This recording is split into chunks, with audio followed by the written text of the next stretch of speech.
Récemment, l'épisode 6 de la saison finale de Shingeki no Kyojin a fait fortement débat. La cause, quasi exclusivement la qualité d'animation entre grands guillemets qui a été pointée du doigt, surtout à cause de la CGI. L'animation 3D est un sujet sensible parmi les fans de Japanimation. Certains adhèrent tandis que d'autres détestent. Je vous propose donc aujourd'hui qu'on analyse le sujet plus en profondeur de la CGI dans la Japanimation. On va parler du sujet dans sa globalité, mais je le dis par avance, je vais un peu prendre comme exemple le cas restant de la saison finale de Shingeki no Kyojin avec Mappa, vu de comment elle a fait parler et d'à quel point elle a mis certains points et aspects en avant de la part de la communauté, surtout en mal. Déjà, peu importe que vous aimiez ou non la CGI, l'une de vos scènes favorites en possède probablement. Je vais faire le gars un peu pointilleux, mais la CGI ce n'est pas que l'animation 3D, ce sont tous les effets spéciaux à introduire dans l'animé. Des auras, des flammes, des explosions, etc. Vu que CGI veut dire Computer Generated Imagery. Évidemment, ce n'est pas ce côté-là de la CGI qui fait débat, mais l'animation 3D en elle-même, et qu'elle vient remplacer partiellement ou totalement la 2D classique. La première question qu'on peut se poser, c'est pourquoi avoir recours à la CGI alors que la majorité semble préférer l'animation 2D? Comme vous vous en doutez peut-être, on peut résumer la réponse par une question de moyens, qu'ils soient humains, financiers ou temporels. D'abord, on va taper sur un cliché qui a la peau dure. La CGI coûte moins cher que l'animation classique. En réalité, c'est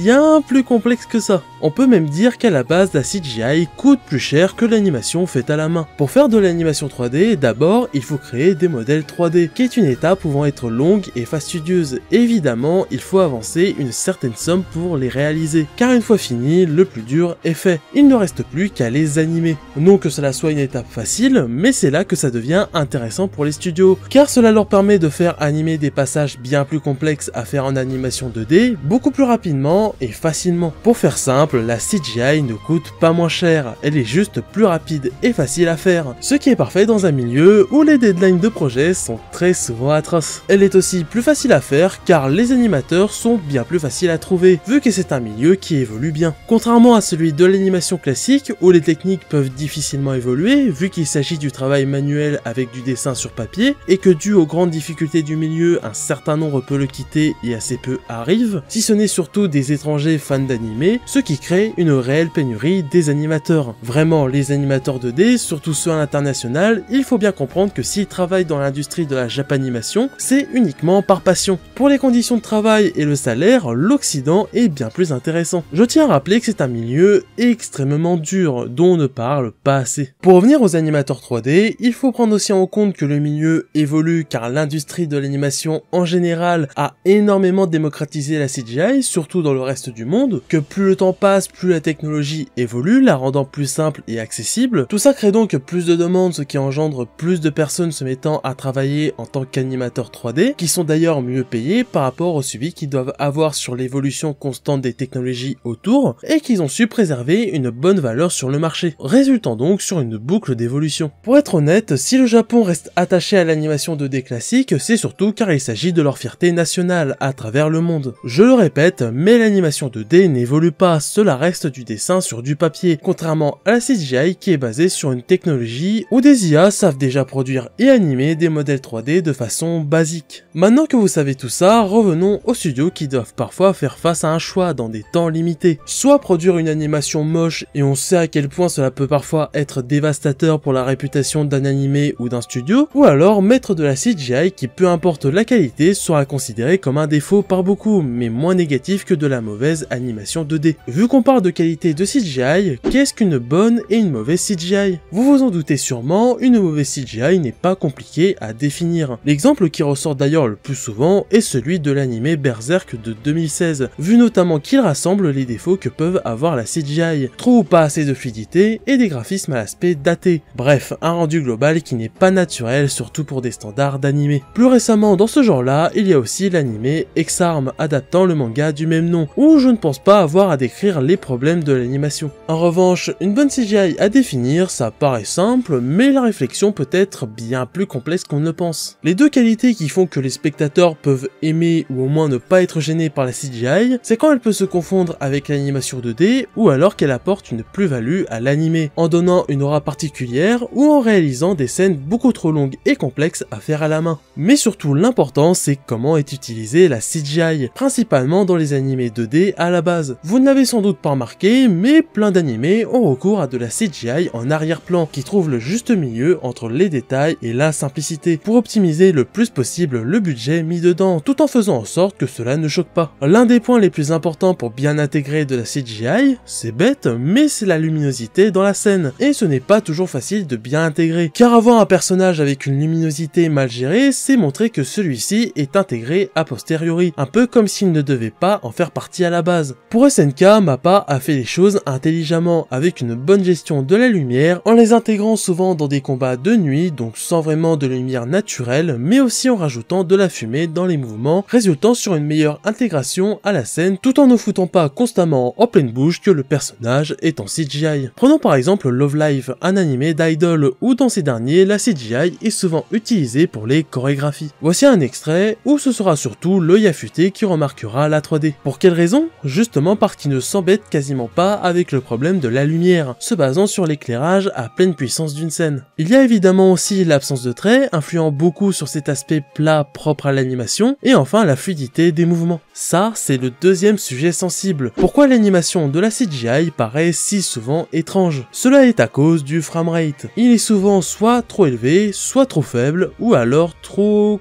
constant. À la base, même si un animé tourne à 24 fps, l'animation, elle, a un framerate qui fluctue beaucoup. Il est généralement de l'ordre de 8 à 12 fps, pouvant descendre jusqu'à 6 fps pour des objets ou personnages en arrière-plan. La raison à ça, c'est que chaque frame correspond tout simplement à un dessin, et les animateurs sont payés au nombre de dessins. Donc, pour combler le manque de moyens qu'ont les studios, contrairement à tout l'argent circulant dans l'industrie, la solution a toujours été de garder un compromis entre la fluidité et le framerate, justement en baissant ce dernier. C'est pour cela d'ailleurs que les dessins animés Disney paraissent si fluides, car ils tournent et sont rendus à 24 fps. Si j'ai introduit tout ça, c'est bien parce que toute cette histoire embête bien les animateurs 3D. Eux n'ont pas cette limitation, ils peuvent rendre à 24 fps, voire plus sans souci. Le problème c'est le standard du marché de la Japanimation, ainsi que le conditionnement de ses fans. Même pour des animés full CGI, il est naturel d'être malheureusement perturbé par une animation trop fluide, alors qu'on espère au fond un rendu proche de l'animation 2D, avec donc ses défauts. Pour traiter l'animation de la CGI, il y a deux écoles, celle de donner un rendu à 24 fps plus fluide que la normale, mais qui donnera une certaine confusion aux amateurs d'animé, ou bien baisser intentionnellement le framerate pour coller au style et à l'esthétique de l'animation 2D. Mais c'est un art beaucoup plus complexe que vous ne pouvez le penser. C'est certes une logique simple, mais pour donner un autre framerate à une vidéo déjà rendue dans un certain nombre de fps, il n'y a que deux solutions, qui sont d'enlever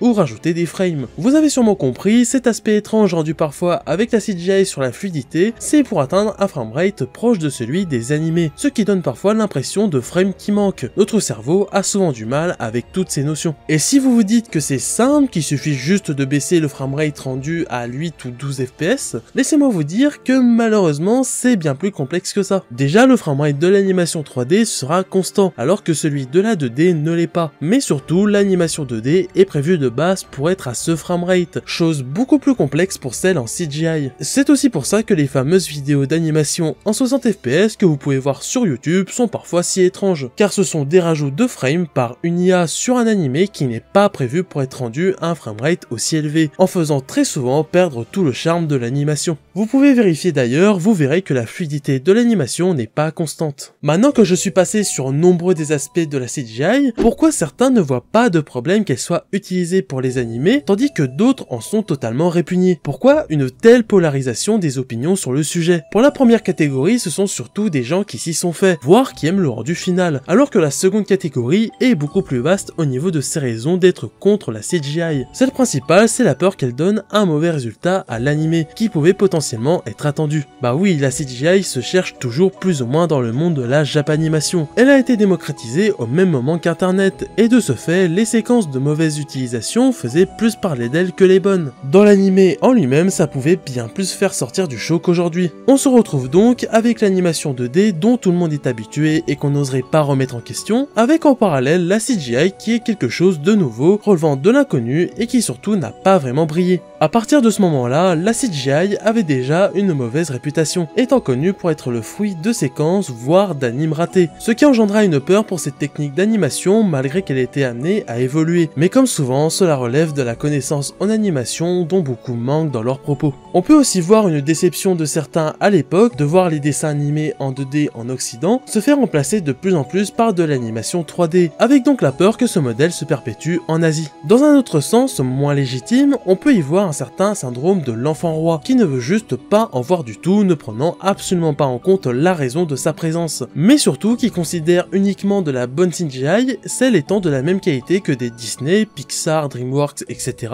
Ou même dans le jeu vidéo, avec par exemple les travaux de Arc System Works, studio à l'origine de Dragon Ball FighterZ, Guilty Gear, BlazBlue et j'en passe. Je ne vais évidemment pas vous forcer à dire que c'est sublime si vous trouvez ça moche, mais je veux amener un nouveau regard là-dessus, surtout qu'on le ressent chez beaucoup que derrière la critique de la CGI, qui disent que cela soit moche ou non, ça traduit surtout la pensée de ça aurait été mieux en 2D. C'est compréhensible, mais c'est là qu'on se rend compte qu'il faut sérieusement s'intéresser à la gestion de la production derrière une œuvre. Pour certains cas, demander ça paraît aussi réaliste que demander qu'un animé soit entièrement en animation Sakuga, c'est-à-dire une scène magnifique et très fluide qui peut parfois prendre des mois de production à un seul animateur. Un peu dans la même logique, il n'est pas légitime d'être déçu pour ne pas voir de gros effets spéciaux complexes dans un film à petit budget. Et puis la CGI c'est aussi, je trouve, ajouter un charme unique, sauf pour des animés comme Ex-Arm, et si vous êtes fan du manga, ben désolé pour vous. J'aimerais connaître votre avis sur la CGI dans les animés. Est-ce quelque chose qu'il faut encourager et que vous appréciez, ou alors est-ce qu'il faut la rejeter et vous la détester? Parlez-moi-en dans les commentaires, je serais curieux de voir les différents avis de chaque côté. Pensez au pouce bleu,